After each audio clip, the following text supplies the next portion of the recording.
Hey everybody, what's going on? What's good? Beautiful risings to all of you.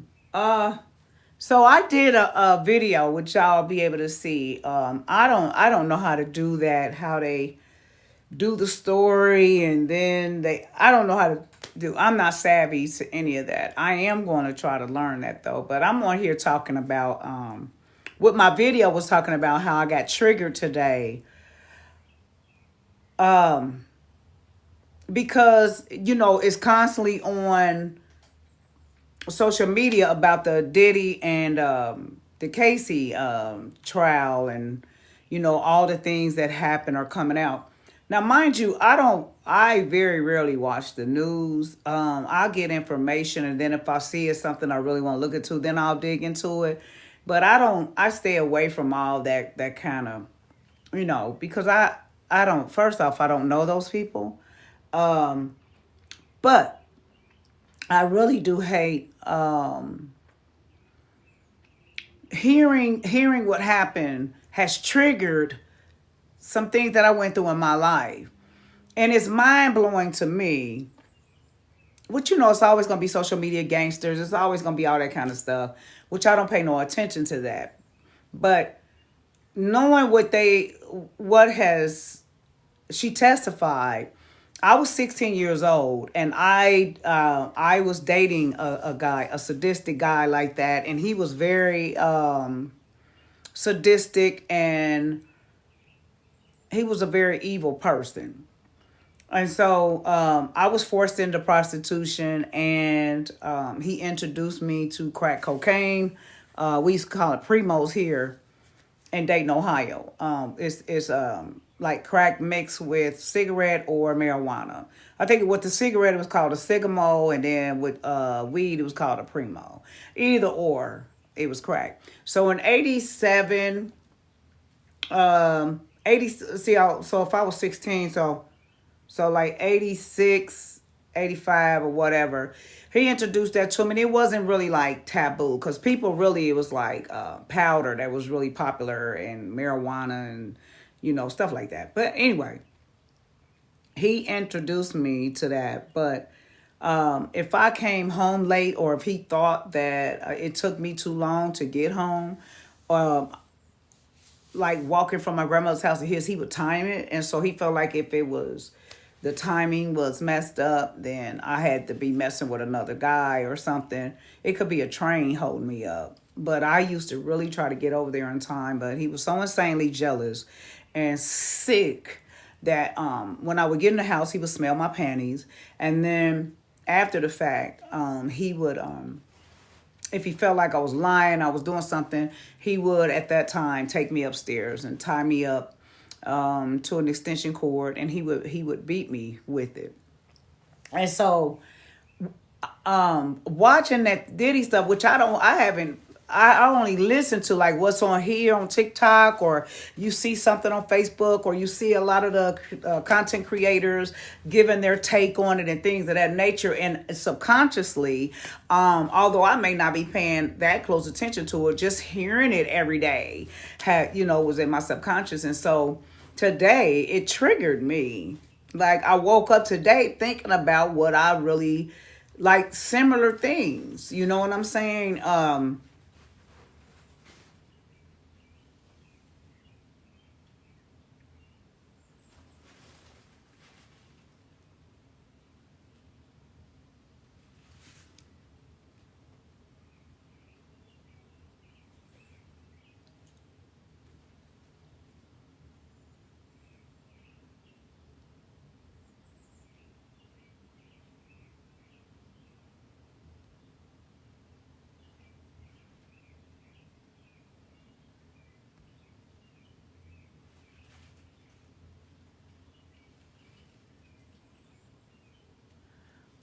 I don't know if y'all can still hear me or not, but it said it was too restricted for maybe for young children or something. I'm not sure. I just got a notice saying that, I guess, my content. So I don't know what I can or cannot say. So y'all just gonna have to bear with me on what I can say. Anyway, what he used to do, I just felt it was really sad and to me. what he did, or if what him being accused of doing. Okay. But listening to what they said, reading off the transcript of what was said in court, it triggered what has happened to me. And it, even as far as even going to, like even being made to, I don't even know how to put the word because they saying it's a restriction. I don't know if you could say prostitution. I don't know. But even in that, I was made, he had taken me to Kentucky to do that. And, but a guy that I had got in the car with, and we went back to the room, and I remember telling the man what I was being forced to do. And he gave me money to catch the Greyhound. But somehow or another, Drew apparently just was looking all over for me, and some told him to check the Greyhound. And I was on a bus with some church people, and I had told them what happened. They told me that they would make sure I got home.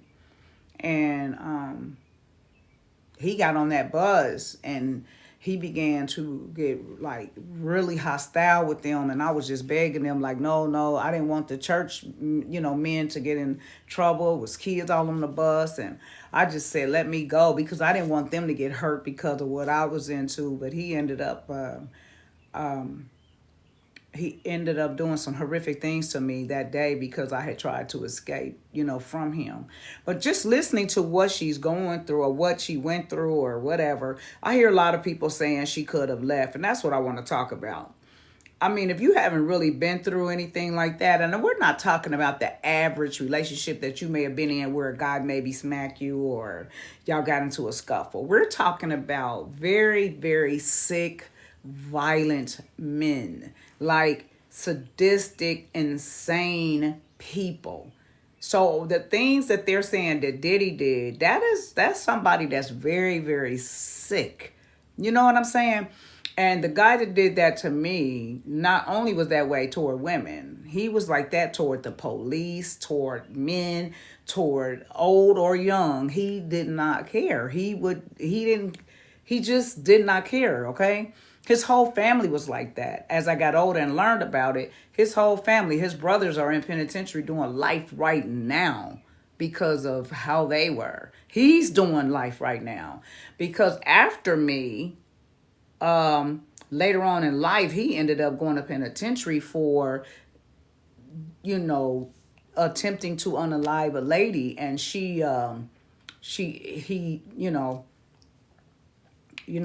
and she lived though.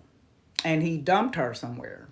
But she lived and was able to tell on him. So you see, I was blessed to get away and get out of that with not only that, but being in my whole right mind. But I was 16 going through that. So I'm 56 now, and I'm you think you you think that something doesn't bother you anymore, where I don't think about it at all until I'm guessing I thought it was because of my book that I'm writing, but no, listening to that. And I kept wondering, why am I thinking about that this morning? And that's what it is. Listening in my subconscious, listening to that Diddy stuff and listening to what she went through and, and everybody saying leave. So I have a brother that's incarcerated. So we were talking about it, and he's very hard on women that stay in situations like that. He called them dumb. They could have left. What would make a MF stay, and things of that nature. And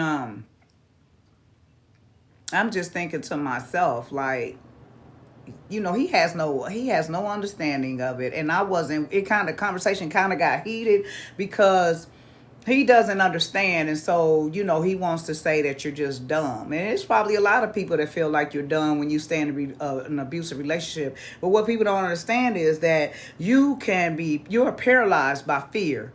And when you see a person do some horrible things to somebody else, they're not going to think twice about doing nothing to you. You know what I'm saying? And when they think they own you, because one time I was tied up and my mom was knocking at the door looking for me because I had been not home. And I'm 16. I hadn't been gone. I had been not home for like 2 days. So my mom had a police report. They were looking for me or whatever. And then he knocked over there. And this guy was so sick, honey. He went downstairs and he was like, oh, hi, Miss So-and-so. And he said to her, no, I haven't seen her. And my mom said, well, we haven't seen her either. And he was like, no, I haven't seen her anywhere, talking all nice and everything. Meanwhile, I'm upstairs tied up, and I couldn't even say anything because it had the door shut.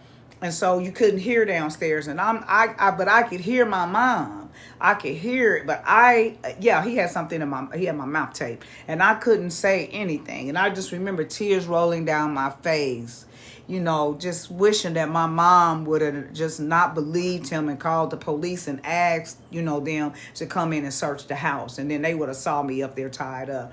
But, she didn't believe him, but I guess it wasn't. My mom just wasn't thinking. And sometimes when I think about that, it makes me emotional. And again, I haven't cried over, I was 16. I haven't thought about that I talk about it, but I don't get emotional about it because it's just a part of my life. But today, I don't know, just like I said, me being tied up, I remember how I felt. And I remember feeling like I may not make it out of this time, because another time he had told me to get into the bathtub, and he went to throw like a radio in the water, and I jumped out of the window. It was like a 3-story window, naked, and I ran to some neighbors on this next street where we lived, and 2 people shut the door in my face, and then one lady opened the door. And I remember she had her son, a little boy said, Mama, it's a lady at the door naked. And she came to the door, and she instantly told me to come in, and she told them to give me a cover, and she covered me up, and I was out of my mind. I had, just jumped out the window, and I just took off. And, I think it's horrible when people don't understand, I know how the internet is. I know how social media is. People just get on here and run their mouth. But I'm talking about there are people that are suffering right now today as we speak. Somebody is being abused. Somebody is being sex trafficked. There's a child is being molested. I've been molested too. And so people tend to prejudge you. They don't know what you've been through in life. And so I'm so grateful today that I made it out. You know what I'm saying? So, but, hearing that, it's just funny how your brain is that listen to what she went through has triggered what I've been through. And it's just awful, that if Diddy, which I don't think that nobody can make up such lies like that. It got to be some truth in it. You know what I'm saying? They're saying that she had to have liked it because she stayed. Well, I went back. I went back after I jumped out the window. He went to jail, but when he got out of jail, he looked for me, and I went right back with him. So that's why my brother and I were talking, like, he was saying that women that go back are dumb. Y'all, what would even make that's what he was saying, what would even make an MF go back? That's a dumb, sick motherfucker they self to even go back to something like that. That's what he was saying. And so I can't explain it to him, because some things you can't even explain on yourself, except... But at 16, I didn't think I had low self-worth. Although I grew up seeing, one time I saw my grandmother get abused by my granddad. And then I saw my mom, all basically up until I was about 16, was always, fighting with my stepdad. So there's a lot of stuff that you just see, and it's just... it's learned behavior. But my mom never went through none of the horrific things that I did. But I'm telling y'all, man, y'all need to have, show people grace. And I know that's something that people just don't do today. I know the world is changing, but I think a lot of people are just not informed. They don't really understand it like my brother doesn't. But, I had to tell him, ain't nothing dumb about me. And I really, because I can go in. I'm not the person to really argue with, especially when I was hurt. I'm healing now, but I would I went low and still can. I'm not saying it's gone away, but I don't have it in my heart to just assassinate people or annihilate people like I used to with my mouth, because the things I say are so bad that it's no coming back from it. You understand what I'm saying? But and that's because I was hurt too. But you know, I just thought about all of that, and then you did, I don't know what made Diddy the way that he is. Like what happened to him that made him, or what happened? You know what I'm saying? See, that's what I mean. But I know in my case, my abuser, and mind you, he was young. I was 16. He wasn't anything, but I think he was 19. That's not old. And he was doing that kind. Where did that come from? For him to think about tying me up and beating me with extension cords. Like, where did that come from in him? You know what I'm saying? Like I said, he had two other brothers that are incarcerated, and they were very hard on women too. His father had that shot his mother while she was holding him. So the father was off too. So genetically, I'm just assuming that all of them were just not wrapped tight, and they had a hatred or something for women. And I'm wondering, I read somewhere where it said that maybe Diddy hated his mom. You know what I'm saying? Like maybe he hated her, and so he took it out on women. I don't know. I just don't know. Can't see what some of you guys are saying has been answered. I don't know who that is.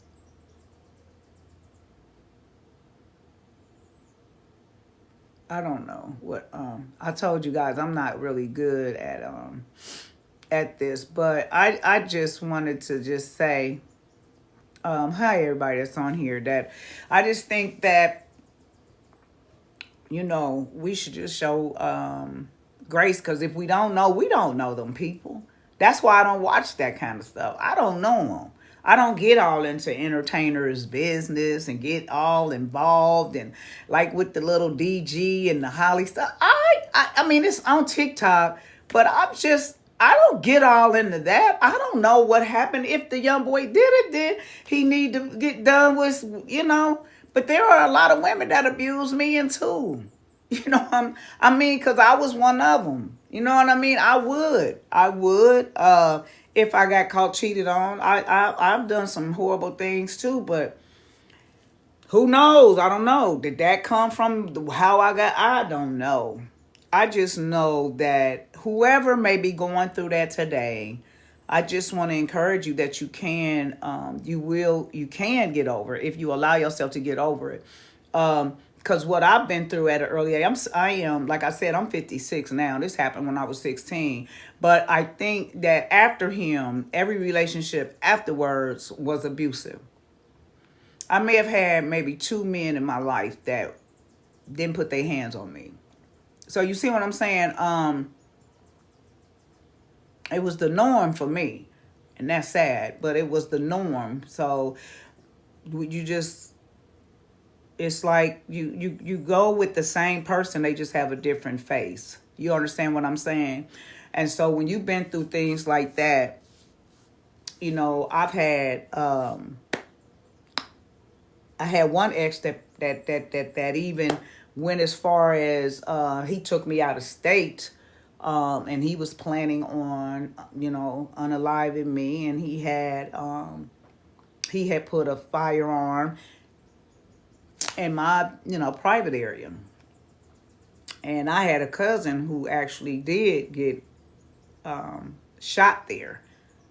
She survived being done that way, but it's just horrible. And this was for somebody else, and I was in my 30s when that happened with him. And again, I went back to him. So I guess my question is, when I had a women's empowerment one time, I asked the question, why do women, when we have been abused, some women, I'm not saying all, Why do we go back? Where do you think that come from, that we go back to the men that abuse us? Like, what is that? You know what I'm saying? Again, I just shared my situation. Maybe it's because I never saw, maybe I never, when my mom finally got fed up, she left, but it was years.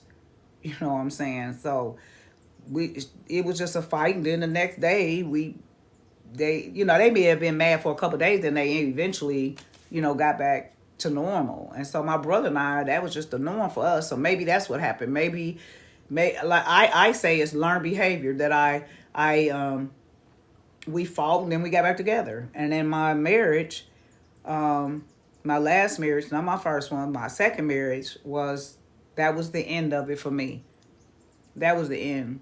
I had never, out of all I had been through, even jumping out that window, I never had a broken bone or anything. But with him, he never hit like up in here or anything like that. But he pushed a lot and he grabbed a lot and, and things of that nature. And so one time he had pushed me. And so like my finger, you see how that won't go? It won't go in like these.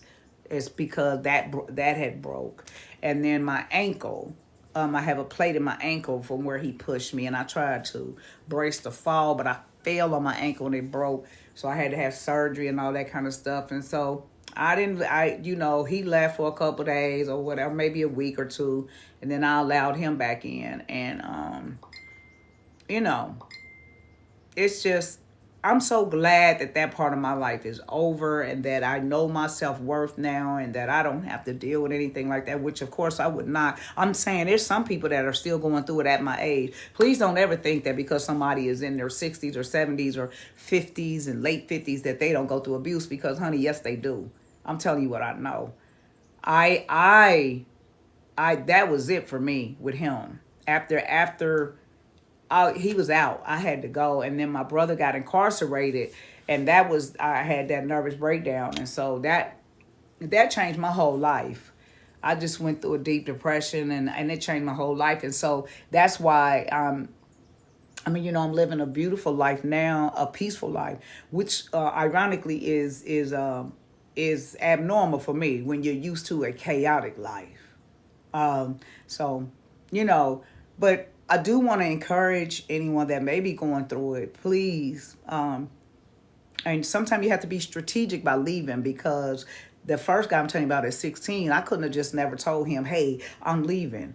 That wouldn't have never worked. Do you hear me? He probably would have beat me unrecognizable. And then by the grace of God, he never, in my face or black eyes or none of that. He did everything up under my clothing. So that's what I mean. But I used to have webs from all the way, all on my chest, just everywhere on my back, my leg. In the summertime, I had to wear pants and long sleeve because I didn't want my family to ask what happened. And one time my aunt did ask me, and I told her that we were playing around with switches.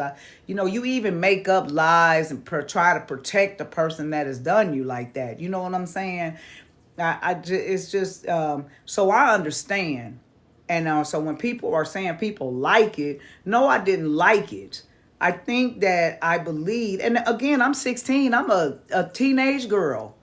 And I just believed that he would change. I thought that when he would beg me back, that he was for real. I thought that he was really sorry because he would cry and beg me. And then one time I had left him alone and I was waiting at the bus stop. He had kidnapped me. And so he had slept on my grandmother's back porch all night, waiting on me to go to school. So that's what I'm saying. I dealt with a very sick person.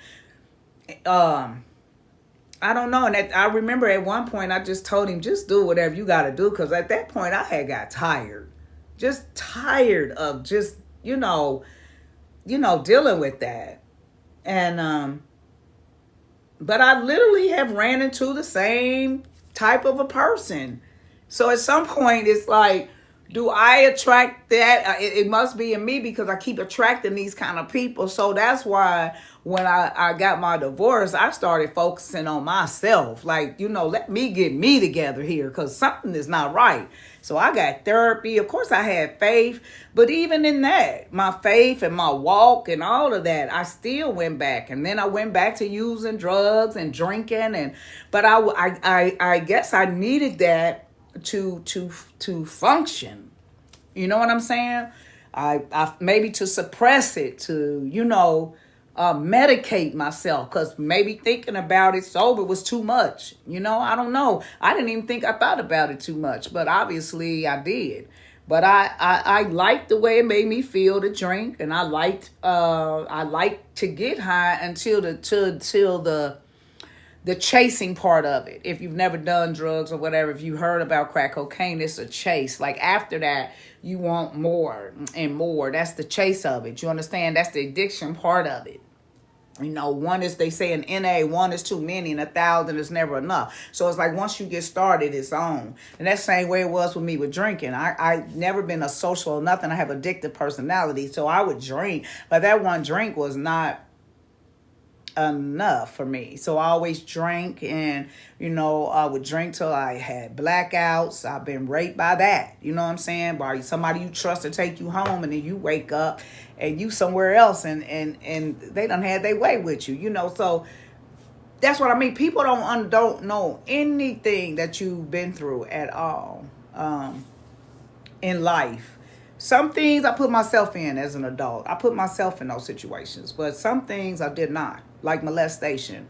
As a child, you don't put yourself through anything like that. Those are just things that some sick person did to you. You know what I mean? But I just wanted to encourage somebody on here today that may have been through the same thing that I've been through, and they're not as transparent as I am, or they don't want anyone to know their story. I feel like somebody could hear my story and get healed from it, or learn from it and get some help from it, whatever the case may be. I don't know. But like I said, watching that P Diddy thing really did trigger what I've been through in life. That's why I'm very careful about what I watch on TV or what kind of music I listen to because of that. I just can't watch everything. But if you've been through that, or if you're going through that, I pray that you find somebody that you trust and get up out of there. Like I said, sometimes you have to be strategic to get up out of there. You can't just leave certain people because they're very, very, and they will hurt you. So, but my thing is, get out of there. The sooner the better. And if you have children, I know that makes it even worse. It's hard. But if you're in there and they're abusing your children, like I've heard so many stories. I was a foster parent. I've heard some horrible stories. But if you're there and they're abusing the children and you're so petrified, write a note to somebody. And write a note. Slip a note in the kids' book bag or something to let them know that y'all being abused, and have the authorities come to the house and get y'all up out of there. You know what I mean? But it starts with you. You're going to have to do something, because if you don't, you're going to be in it.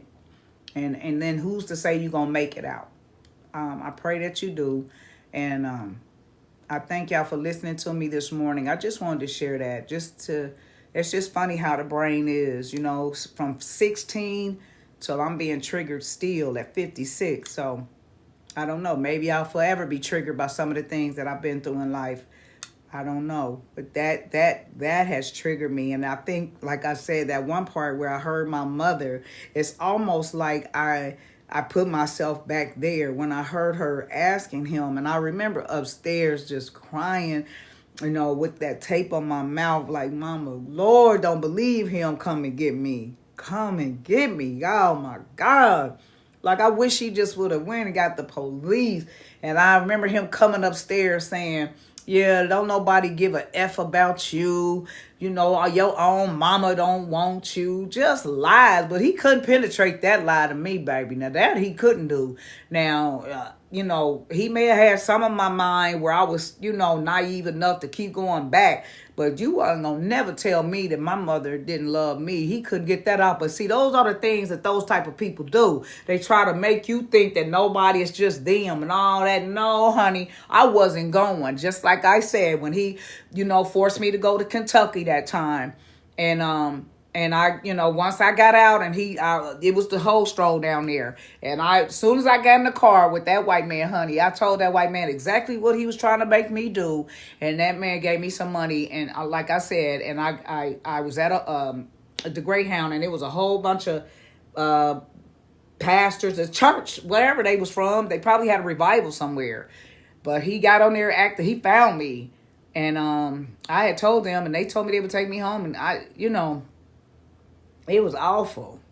It was awful. That's all I could say. And to this day, my back is just now starting to give me problems from me jumping out that window when he tried to put that, throw that radio in that water when I was in there. So he had tried to unalive me. Then. But I'm telling you, there was nothing I did. It was all in his mind what I did. You know what I'm saying? And so, oh God, if it's a young girl, like I said, Cassie was young, and that's, but he wasn't that much older. That's what I'm saying. He wasn't older. He was 19, but he wasn't like a 30 or 40-year-old man. This guy was young too. But I'm just telling you, we just don't know what people go through. And I've had a lot of people speak on my name and speak on my life and all of it. They had no idea, which I've never gave a damn. I'm saying, because they don't know. They don't know. I just thank God that I made it out. I'm so grateful today. Please, if you're going through this, like I said, if your children are being abused and y'all not saying nothing, and that people have scared them to say something, put a note in the child's school, something, to get up out of there. That's all I can tell you. And if you're in an abusive relationship with no children, honey, please don't be. Even if you're a man, don't be, because women are, just leave. You're so much more worth than that. You're worth more than that. And get somewhere and start learning to love you, because I had to start loving me, because I never did, obviously. I couldn't have never. To even allow myself to continue to keep going through that. But I love myself today. I'm telling you, I love me today. And like I said, I'm sober. It's going on 8 years. I haven't looked back. I don't think about it. Creating skits, as y'all see. I've had 3 stage plays. I got a book coming out. I got a movie coming out this summer. And I have a thriving business company. So listen, it is never too late. And I started this in my early 50s, 50 maybe. So what is this? Yeah, 40 something going to, yeah. So you can do it. You can do it. I did it. My numbers have been real low on here. And I'm wondering, do they not like my skits anymore? But I know what it is. I don't have a lot of profanity no more. And when I first came out, it was rah, so that my followers they were into all of that. We had a whole lot of cussing on there. And so I just took it out. And so I know why my numbers are low. But guess what? I want to share this with other creators. Don't allow the numbers to define you. Don't allow the numbers to discourage you either. Now, I do look and be like, dang, 500. But 500 to somebody else may be a lot. But when you used to having 37K, 575K, 500 is low. But guess what? I'm going to stay true to myself. I'm going to create what I feel, where I'm at today. I'm a different person than I was 3 years ago. I try not to even use a lot of profanity today. I'm working on that myself, because there are other ways to express ourselves without all of it. But I know that drama sells. I know that sex sells. So it's okay with me. I'm going to keep creating. I'm going to find my true audience, and my true followers going to follow me.